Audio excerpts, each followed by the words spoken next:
Apa hal pula ni? Minta tu wifi ni. Assalamualaikum. Waalaikumsalam. Silakan masuk. Aku nak main game Gravel Knight. Apa maksud kau? Aku tak faham lah. Cuba cakap lagi.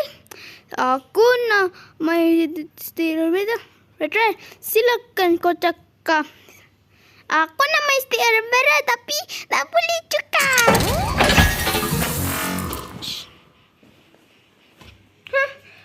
Aku nak tengoklah dulu.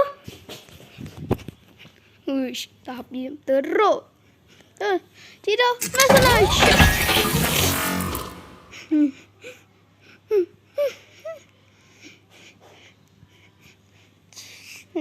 Kenapa tak ada wifi ni? Cepatlah. Diamlah kau. Itu macam apa? Itu bukan. Yang itu tak ada wifi. Yang rosak. Biar betul. Memanglah. Ya, betul. Itu kan wifi-nya tak ada.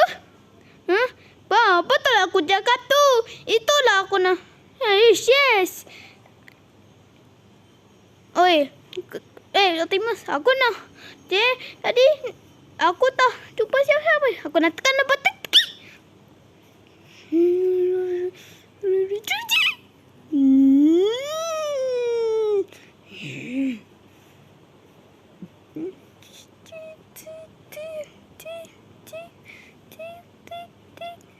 Tepat. Tak boleh lah main Roblox ni. Jangan risau, bro. Kesian aku. Tak boleh lah. Tak patut. Biar tak boleh aku nak tengok YouTube. Besok sandwich. Nak ada apa ni? Aku nak ambil sekejap. Ambil apa? Ambil rahsia ke? Atau? Diamlah kamu. Optimus Prime. Aku nak tengok. Tapi apa maksud kau? Aku tak faham lah. Cuba cakap lagi sekali. Aku kata.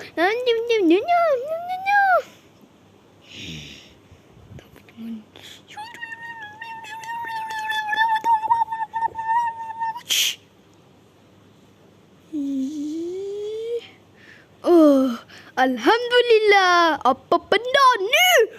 Ini. Agaknya itu adalah wifi. Mestilah ada. Ini adalah wifi yang balik. Betul.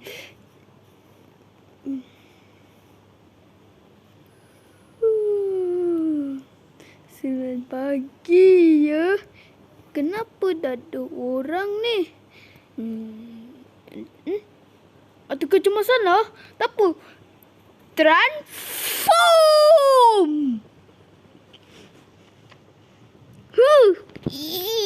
Manusia ni. Tak bolehlah aku tengok apa-apa. Itu betul. Surprise.